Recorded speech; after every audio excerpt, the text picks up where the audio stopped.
Estimados ouvintes e seguidores, sejam bem-vindos à rubrica Tendências e para sinalizar o poder dos museus no Dia Internacional dos Museus, estamos com a doutora Odete Paiva, a diretora do Museu Nacional Grão Vasco.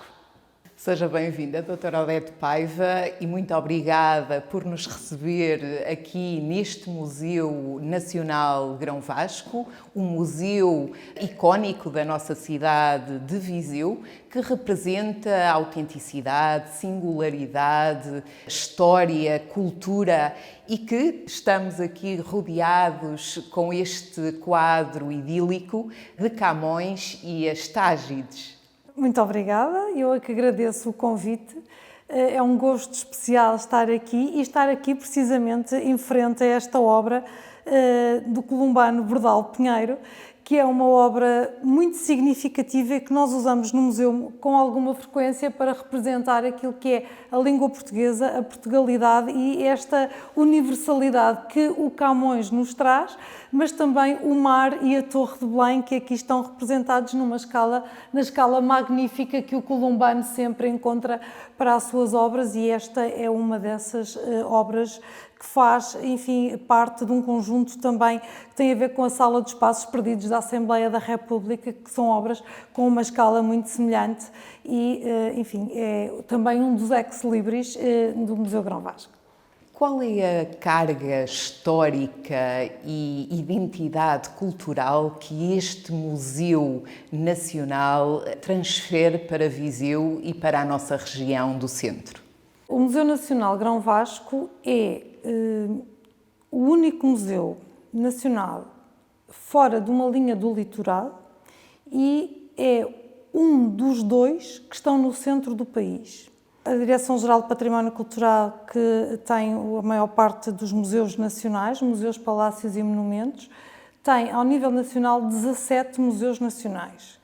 Desses 17, 2 estão no centro do país, é o Museu Nacional Machado de Castro, em Coimbra, e o Museu Nacional Grão Vasco, em Viseu. Portanto, este museu tem a importância de tirar e trazer para uma outra linha aquilo que é também as políticas públicas de cultura. Mas, para além disso, tem uma coleção absolutamente extraordinária e foi, durante este último século, a garantia de que essa coleção não saía de Viseu. E que, para ver o Grão Vasco e para ver a maior parte da pintura de Grão Vasco, temos a maior coleção nacional de Grão Vascos, para ver essa pintura é preciso vir a Viseu. E, portanto, também assumo aqui como um polo dinamizador de desenvolvimento para a própria comunidade, porque sabemos que o turismo é também uma forma de desenvolvimento das comunidades. O poder dos museus é o slogan do Dia Internacional dos Museus. Qual é o significado deste slogan? Bem, o poder dos museus é um poder imenso. Por um lado, porque é um poder de memória e não há nada mais importante do que as memórias e, neste caso, as memórias coletivas. E, portanto, os museus, costuma-se dizer, a palavra encerram em si aquilo que são as memórias das comunidades. Eu não gosto do encerram, gosto mais do guardam e partilham e identificam aquilo que é a comunidade. E, portanto, este slogan deste ano do poder dos museus é muito forte, porque associado ao poder dos museus estão 3 conceitos que o próprio Comes Internacional pôs este ano em cima da mesa, junto com esta frase que é mais icónica, enfim, mas associada a ela vem o poder da comunidade, o poder da inclusão e o poder da sustentabilidade. E, portanto, são 3 grandes áreas em que os museus têm estado focados, por um lado, mas que também têm que dar o seu contributo para a sociedade e dar o seu contributo no sentido cívico, por um lado, mas científico também. Do ponto de vista cívico, tem muito a ver com essa relação com a própria comunidade e, portanto, o museu deve construir comunidade, deve construir inclusão e, ao mesmo tempo, deve partilhar o conhecimento que durante décadas, séculos, milénios, juntou, armazenou, estudou, divulgou e hoje nós sabemos que os museus são instituições muito sustentáveis, não só do ponto de vista das suas obras, porque a nossa primeira missão é conservar as obras, mas também do ponto de vista dos valores. É possível sempre olhar para as obras de arte com uma nova perspectiva, com um olhar atual, mas nós sabemos também o percurso que esse olhar fez, e isso é muito evidente nos grão-vascos. Quando olhamos para um grão-vasco e sabemos que foi pintado no século XVI, sabemos qual era a intenção do encomendante, mas também vemos alguma coisa das preocupações dos artistas. E, portanto, hoje esse trabalho e o poder é exatamente nós termos um grão-vasco pintado no século XVI, que ao mesmo tempo suscitou uma das obras mais interessantes do Saramago, A Viagem a Portugal, e estamos na década de 80 do século XX, e que hoje pode ser revisto, reinterpretado por artistas contemporâneos. E, portanto, esse é o poder dos museus, é o poder da novidade e de a arte ser sempre muito reveladora. Eu penso que o ICOMOS foi muito feliz quando escolheu este slogan, porque, por um lado, permite-nos fazer o nosso trabalho, como sempre, mas alargá-lo. Houve épocas em que os museus eram vistos como espaços mais elitistas, mais fechados.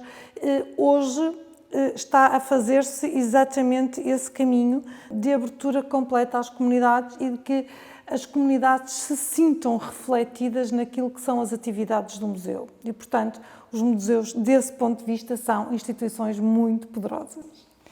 E a doutora Odete tocou num ponto particularmente interessante, que é a capacidade de observar. Como é que tem analisado estes públicos mais jovens nesta observação e visita aos museus? Os públicos mais jovens são sempre um público-alvo dos museus, porque durante muito tempo houve a ideia de que os museus tinham uma função muito de escolarização, de transmissão de conhecimento. E isso fez com que algumas gerações se tenham afastado dos museus, porque se via o museu como um complemento da escola, da atividade que visitavam-se museus com os professores, com uma atividade em que normalmente se fazia uma visita pelas salas dos museus e que, se alguém, o guia, debitava conhecimentos. E não havia interação, não havia experiência. Hoje, e aqui no Museu Grão-Vasco, e o serviço educativo está muito orientado nesse sentido, de que a visita seja uma visita de experiências. E, portanto, experiências adequadas para público infantil, experiências adequadas para público juvenil, para público adulto e para público sénior e, inclusivamente, experiências que têm a ver até com pessoas geralmente séniores, mas que têm, por exemplo, problemas de Alzheimer, que têm problemas de demências e, portanto, é esse público que requer um trabalho mais cuidado, mais especial. Tentamos sempre dar, na nossa programação e nas nossas atividades, uma atenção muito especial e programar também atividades de uma forma muito especial. No Dia Internacional dos Museus, a programação às 10 da manhã é infantil, mas ao fim da tarde é sénior, com um concerto e com uma exploração de obras. Dizem as últimas teorias, enfim, sobre estética, que a cultura vai ser para o século XXI aquilo que o desporto foi para o século XX.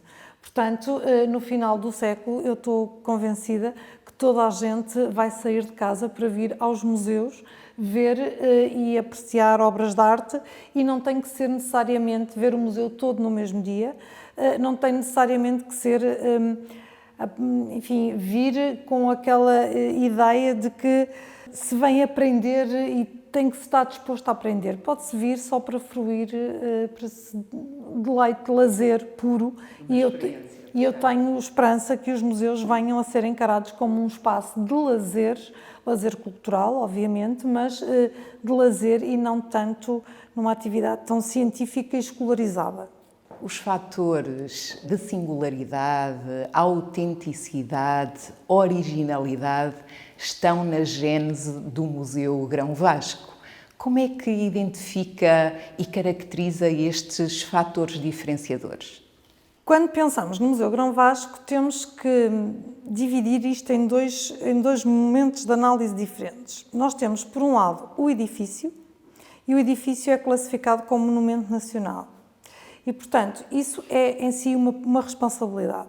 Mas isso não é um museu. O museu não é um edifício. Depois temos as coleções. E as coleções têm que ser tratadas, estudadas, preservadas, expostas, rodadas, emprestadas, enfim, tem toda uma documentação e um trabalho muito grande. E, à volta desse trabalho, em alguns momentos percebemos que, pela singularidade das peças que temos, algumas delas são tesouros nacionais. E, portanto, neste museu temos a confluência destes dois fatores. Por um lado, o edifício é um monumento nacional, por outro lado, a coleção tem 25 tesouros nacionais, peças soltas, portanto, dos quais 22 são obras do Grão Vasco e, portanto, é esta junção que faz deste museu um museu nacional. O edifício e os 22 Grão Vascos, que são tesouros nacionais, e mais 3 peças separadas, que também são tesouros nacionais. E, portanto, esta singularidade, esta autenticidade que refere, tem a ver com todo este conjunto e, obviamente, que é muitíssimo diferenciador. Ninguém vai encontrar um edifício com a história deste, ninguém vai encontrar uma coleção de Grão Vascos semelhante sequer àquela que nós temos em Viseu. Portanto, as nossas peças são únicas, irrepetíveis, pela sua história, pelo seu percurso artístico, por aquilo que significam na história da arte nacional, mas também no contexto internacional. E quero salientar aqui também uma outra obra, uma outra peça que nós temos, que é um tesouro nacional, que é uma píxide, que é um hostiário de marfim. É uma peça pequena, mas que é uma daquelas que mais nos é pedida para integrar exposições a nível nacional e até internacional. É uma caixa que, em si, representa tudo aquilo que nós dizemos muitas vezes como os descobrimentos, a troca de culturas, a síntese daquilo que era o conhecimento europeu, a filosofia da Europa, neste caso o cristianismo e, portanto, uma religião, com os materiais da Serra Leoa, no caso, que é o marfim, e esculpida na Serra Leoa por artesãos locais. Ela junta, portanto, as histórias da vida da Virgem Maria, que foram levadas naturalmente da Europa Ocidental para a África, que são esculpidas no material local, pela comunidade local e que depois regressa à Europa. E, portanto, são estas peças únicas e, neste momento, deste tipo de peças, arte sapi, existem 3 peças no mundo. Existe uma que está no Museu Nacional Grão Vasco, bastante completa, existe uma numa coleção privada que está em Lisboa e existe uma no Museu de Baltimore, nos Estados Unidos. Portanto, são estes momentos e estas peças absolutamente extraordinárias que diferenciam este museu, não é? E que fazem com que muitos estrangeiros, sobretudo, cada vez mais também portugueses, mas muitos estrangeiros nos deixem mensagens absolutamente extraordinárias no nosso livro de visitas, que é um orgulho no final de cada ano pegarmos no livro e vermos como somos surpreendentes, por um lado, porque as pessoas chegam a Viseu e não estão à espera de encontrar um museu com esta riqueza do ponto de vista artístico e com peças tão absolutamente extraordinárias como aquelas que temos no Grão Vasco. Às vezes, infelizmente, os portugueses veem um pouco menos e os vizienses não veem muito. Eu gostava que viessem mais. E quais são as estratégias que o Museu Nacional Grão Vasco tem para esta mesma atração dos públicos locais? Obviamente que nós temos 2 tipos de políticas, digamos assim. Por um lado, há a questão das visitas turísticas e que são aquelas pessoas que vêm uma vez a Viseu e que provavelmente não voltarão. E, portanto, nós sabemos que aqui há um conjunto de obras que são fundamentais estarem sempre expostas, porque é isso que faz com que essas pessoas venham a Viseu e venham ao Museu Grão Vasco. E, portanto, isso são claramente os Grão Vascos e os tesouros nacionais.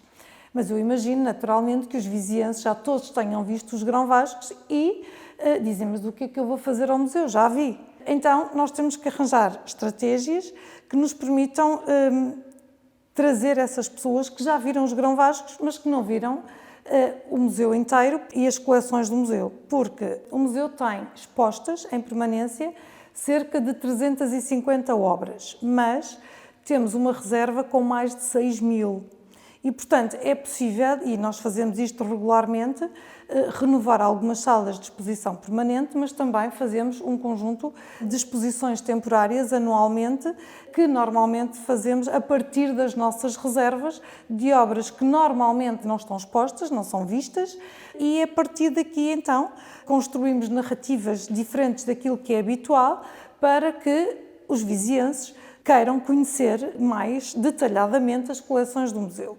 Por outro lado, e saindo também um pouco deste âmbito das exposições e das peças de arte, temos sempre um conjunto de atividades, passam por teatro infantil, por alguns concertos, acolhemos o Festival de Música da Primavera, alguns concertos no museu, acolhemos o Festival de Jazz também durante o verão, cinema no museu, nas noites de final de julho e que normalmente também são muito interessantes, e em muitos destes momentos o museu está aberto. No Festival da Primavera muitas pessoas diziam: há tanto tempo que eu não via, já nem me lembrava que era assim. Portanto, é preciso arranjar pretextos para trazer os vizienses também para o museu e para eles poderem também espantar, muitas vezes já nem me lembrava que isto era assim, e portanto muitos não voltaram ao museu depois das obras de 2004, e isto já lá vão quase 20 anos, não é? Então, e são essas estratégias de inclusão de públicos, e quando trabalhamos muito com as crianças, notamos as crianças de uma forma geral, há muitas de proximidade, e como eles gostam da experiência, normalmente no fim de semana seguinte trazem os pais. E dizem: fiz isto e gostei daquilo, e portanto também é sempre uma boa forma de entusiasmar as novas gerações para que eles depois possam vir, e nós desafiamos-los sempre. Aqueles miúdos mais, às vezes, têm um bocadinho mais ativos e que vão falando e vão partilhando. Olha, no próximo fim de semana podes vir cá com os pais visitar, e eles muitas vezes vêm e dizem: eu estive cá e disseste-me para trazer os pais, olha, hoje vim com eles e sou eu que faço a visita. Portanto, vêm entusiasmadíssimos. É sempre uma experiência muito interessante. Instigar a experiência geracional, portanto. É isso mesmo. A doutora Odete referiu os tesouros nacionais como um elemento diferenciador do Museu Grão Vasco. São considerados um património cultural. Qual é o valor que eles agregam na disseminação desta identidade do museu a nível local e nacional? Os nossos tesouros nacionais dividem-se em duas áreas distintas. Por um lado, pintura, por outro lado, escultura. Quando falamos da pintura, as obras que estão classificadas dentro deste grupo de pintura são essencialmente os grão-vascos. É um autorretrato que está aqui atrás de nós, também do Columbano, e portanto que é uma obra absolutamente extraordinária. Depois temos um núcleo menor de escultura, também ela muito interessante, mas que é a Pixie de que falámos há pouco.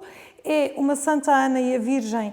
Santa Ana ensina a Virgem Maria a ler, que é uma obra notável, quer do ponto de vista escultórico, quer do ponto de vista do estado de conservação em que se encontra, quer da própria mensagem. É uma obra barroca, do século XVIII, em que a Santa Ana ensina a Virgem Maria a ler. Portanto, esta questão do feminino, do acesso ao conhecimento, para ensinar a ler era preciso saber ler, e portanto há aqui toda uma mensagem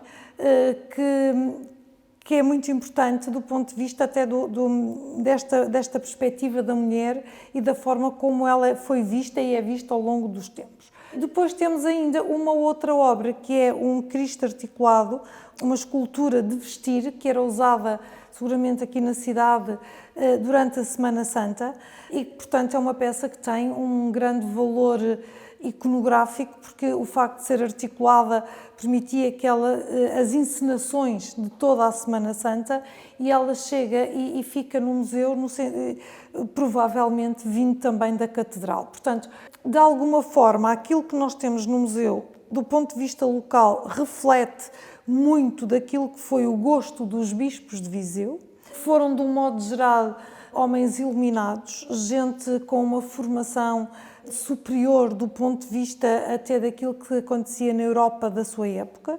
Tivemos essa sorte sempre e, portanto, isso refletiu-se também na qualidade das encomendas que eles faziam aos artistas locais e não locais, e que souberam trazer para a Catedral por um lado.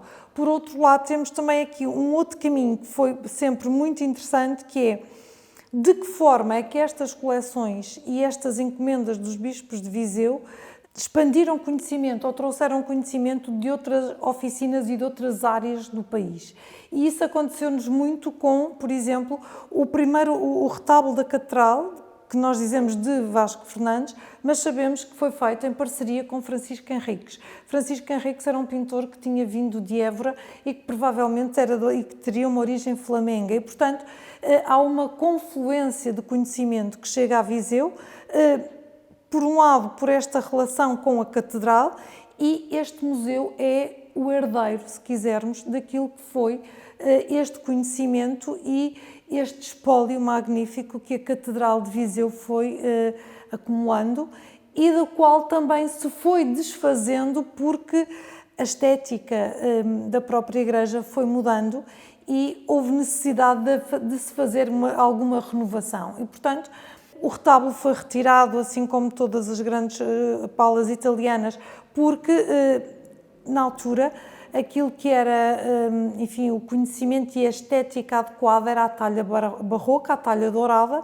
e, portanto, os bispos de Viseu quiseram também ter uma catedral de talha dourada e fez-se a substituição destas obras por altares de talha. Então, digamos que esta herança é uma herança local, com uma matriz local muito forte, com uma identidade muito grande em Viseu, mas que ao mesmo tempo espelha aquilo que foi as relações e as redes de conhecimento dos bispos e enfim, de alguma nobreza mais influente da cidade e que nos faz crer, não porque acreditamos, mas porque sabemos que Viseu não foi, neste período e ao longo da nossa história, uma cidade periférica.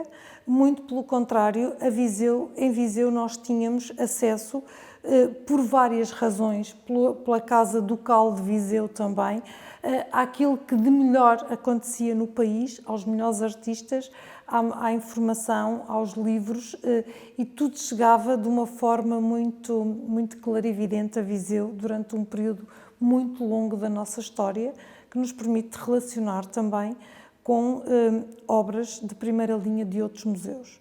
Depois houve um outro momento, que não já ligado aos bispos de Viseu, em que o capitão Almeida Moreira, que foi o fundador deste museu e era amigo pessoal do Columbano, compra o espólio do ateliê do Columbano, quando o Columbano morre, mas durante a vida do Columbano, ele, a partir da relação de amizade que tem com o Columbano, conhece um conjunto diversificado de artistas portugueses e estrangeiros de muito boa qualidade, aquilo que é o naturalismo português, nas melhores referências, e ele compra também a estes artistas mais significativos obras para trazer para Viseu. Portanto, as nossas coleções começam com uma peça mais antiga, que é esse Cristo articulado de madeira, do final do século XIII, início do século XIV, e vão cronologicamente expostas nas salas até cerca de 1925, 1930. Portanto, nós conseguimos fazer uma narrativa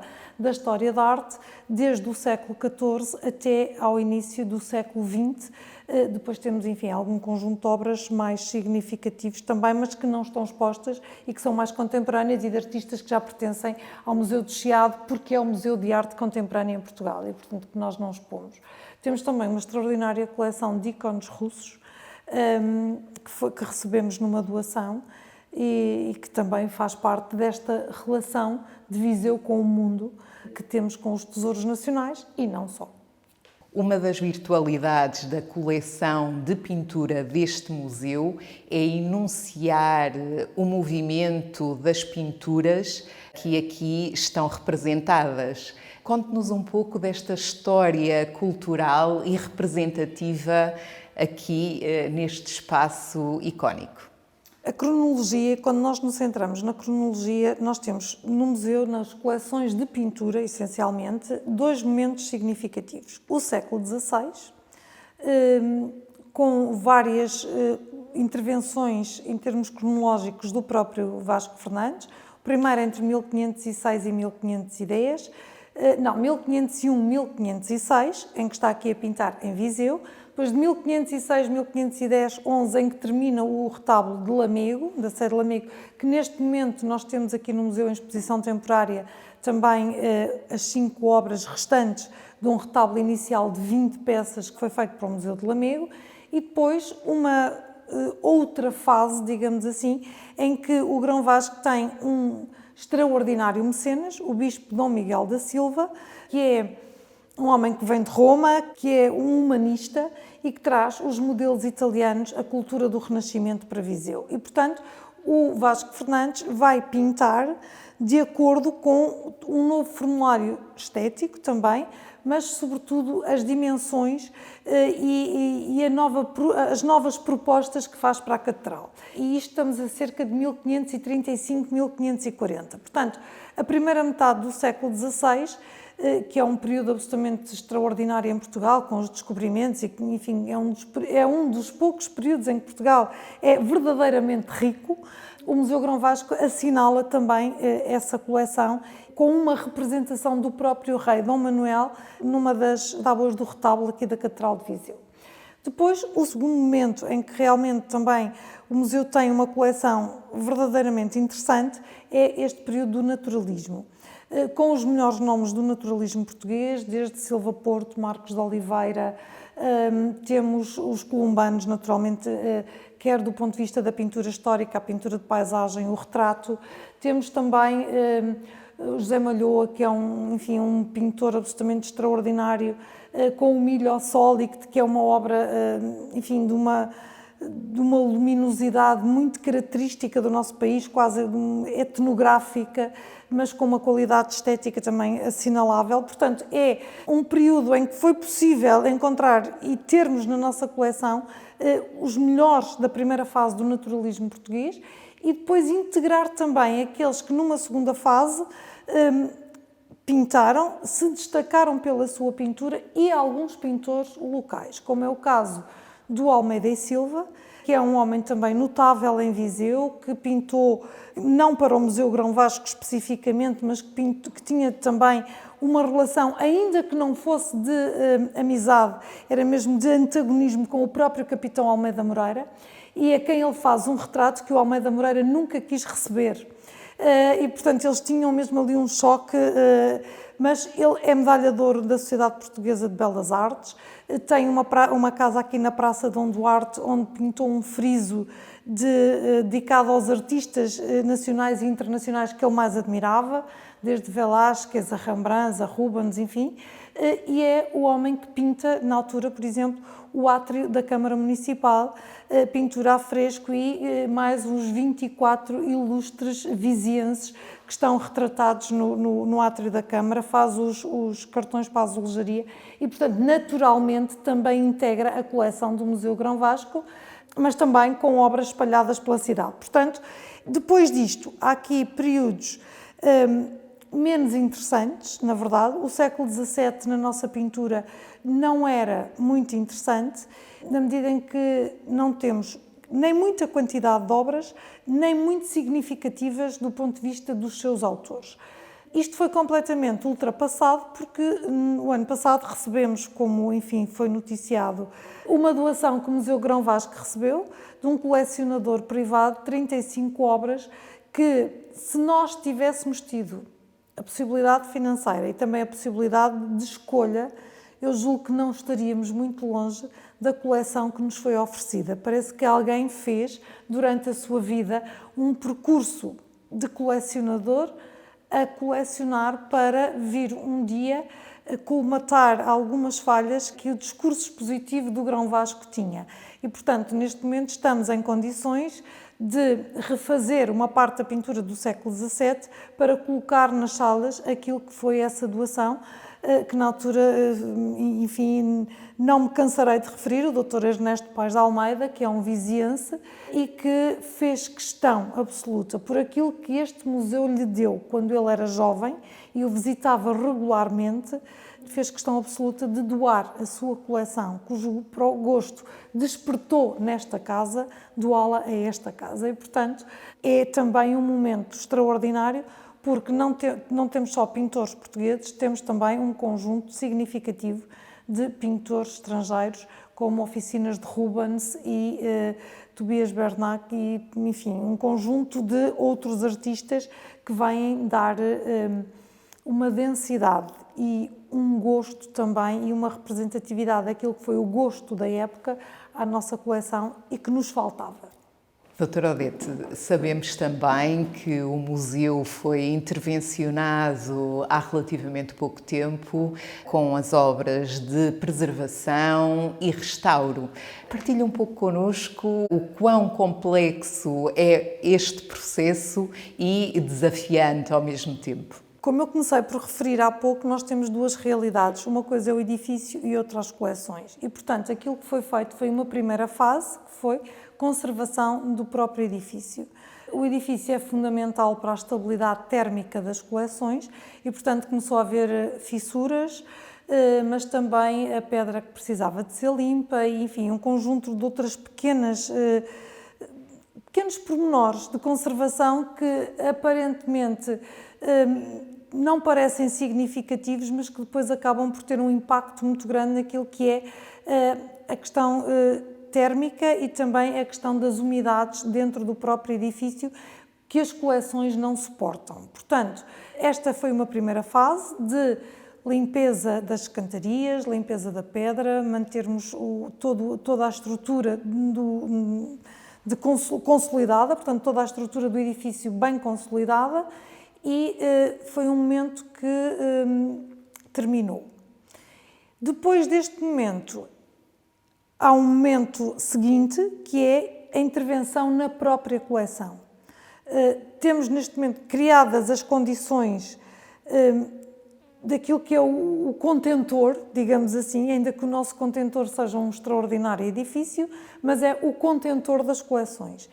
E, neste momento, tendo certeza que as questões de umidade estão resolvidas, que as questões de infiltrações estão resolvidas e que a questão térmica também está bastante mais estável do que aquilo que estava há meio ano atrás, antes de iniciarmos este processo, vamos rever a museografia, vamos rever um conjunto de pequenas questões que têm a ver com as salas e, enfim, antecipando aqui um bocadinho aquilo que vamos fazer, a questão também das tabelas, da própria acessibilidade, e quando falo de acessibilidade, não é a acessibilidade física do edifício, mas é a acessibilidade intelectual.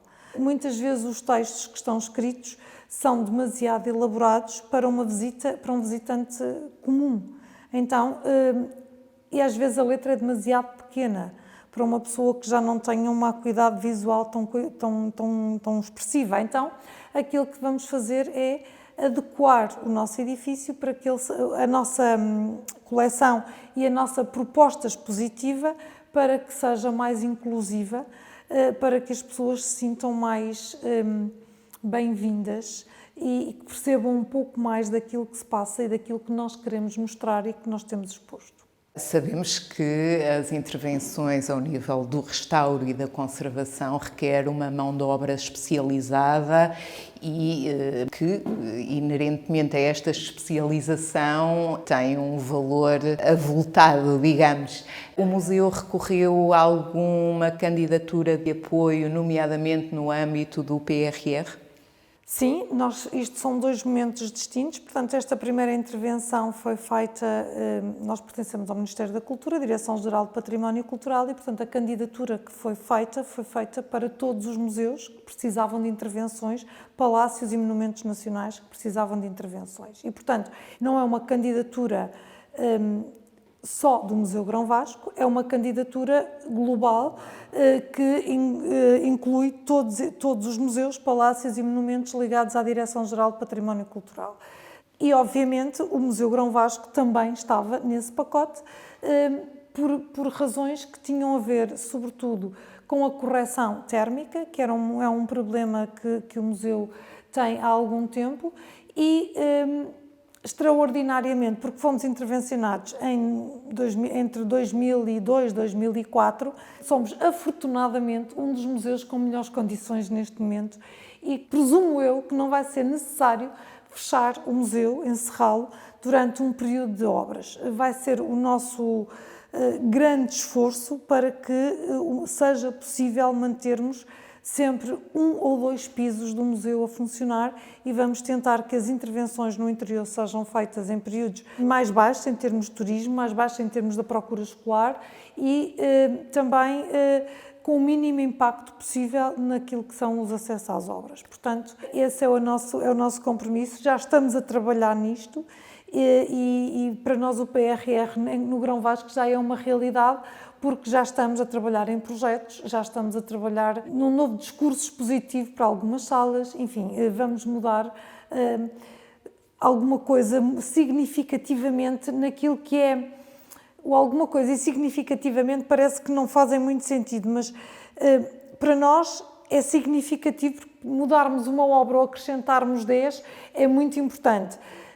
Creio que provavelmente o visitante ou o turista que vem ver os Grão Vascos, eles vão tendencialmente estar sempre disponíveis e, portanto, quase que não vai notar que há aqui um momento de paragem, digamos assim. Mas é esse o nosso empenho, é que, enfim, sermos o menos lesivos possível com o impacto destas obras.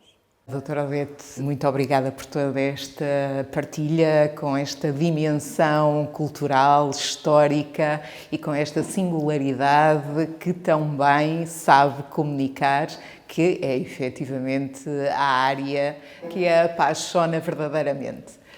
E para finalizar, não poderíamos deixar de abordar esta mudança de paradigma na era digital. E na sua perspectiva, enquanto diretora do Museu Nacional Grão Vasco, qual será a tendência de futuro com estes mecanismos digitais numa perspectiva de interação com o público-alvo? Bem, a digitalização é um desafio. É um desafio porque, por um lado, vai fazer com que haja muita informação disponível.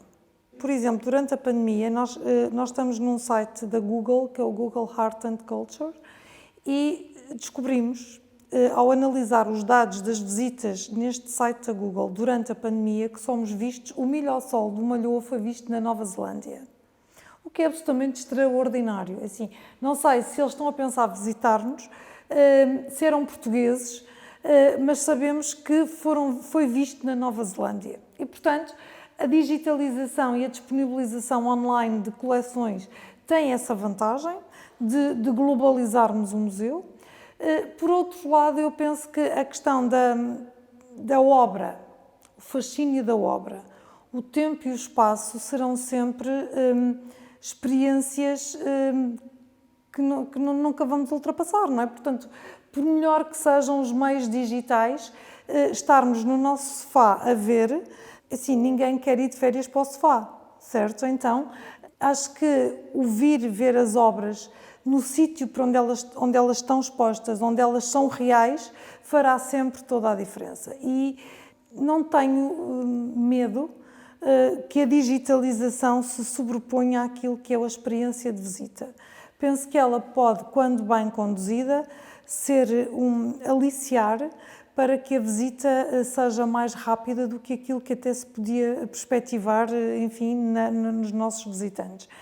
Por outro lado, há uma outra dimensão da digitalização que me preocupa, que é a forma como nós vamos disponibilizar os conteúdos digitais e a forma como eles vão estar acessíveis. As peças não vão estar, mas estarão as suas características. E isso é uma responsabilidade muito grande do ponto de vista de segurança, e já não estou a falar de cibersegurança, estou a falar da segurança física dos objetos. Eu, ao colocar a nossa Pixid, que há uma em Baltimore, uma em Viseu e uma em Lisboa, no domínio, enfim, da internet e dessa disponibilidade digital, estou também a chamar a atenção de uma forma muito intensa para uma peça que é única, e também a aumentar claramente a nossa responsabilidade sobre a sua segurança. Isso é uma outra discussão que temos que ter e que quem cuida do património sabe que quanto mais conhecido o património se torna, mais atrativo ele é. E nós sabemos que, do ponto de vista, e infelizmente hoje estamos em contextos de guerra, e não quero acabar esta conversa num contexto assim, mas em contextos de guerra, os alvos prioritários são os símbolos identitários. Os primeiros, que supostamente não deveriam ser bombardeados, que deviam ser preservados, são, porque sabemos que é aquilo que é mais ofensivo. Assistimos há pouco tempo à destruição de Palmira, na Síria, assistimos também à destruição de teatros, de museus e de coleções, enfim, de outro género, agora na Ucrânia. Sabemos da preocupação dos museus ucranianos, por exemplo, em preservar as suas peças e, portanto, quanto mais valor e quanto mais relevo as nossas coleções têm, em caso de alguma coisa correr mal, também são alvos muito mais evidentes e muito mais rápidos. Portanto, a questão do digital e a forma como ele se torna acessível, como o tornamos acessível, enfim, é uma conversa muito complexa e penso que o mundo em que nós estamos a entrar é cada vez mais um mundo complexo, mas eu acredito sempre que as visitas aos locais e as peças originais são sempre aquilo que nos motiva e, portanto, o Grão Vasco será sempre um lugar de visita. Sem dúvida. Doutora Odete, muito obrigada por esta partilha e visão tão rica do ponto de vista histórico e cultural e brevemente teremos então a oportunidade de fazer uma rubrica direcionada a estas novas tendências e interação digital com as comunidades e a proliferação também para o mundo. Mais uma vez, bem-aja e foi um gosto. Muito obrigada. Muito obrigada por terem vindo. Estimados ouvintes e seguidores, bem-aja por acompanharem a rubrica Tendências em torno do poder dos museus. A rubrica Tendências tem o apoio do Turismo Centro de Portugal, da Aresp, da Cave Lusa e da Quinta Dona Sancha. Um bem-aja a todos e fiquem bem.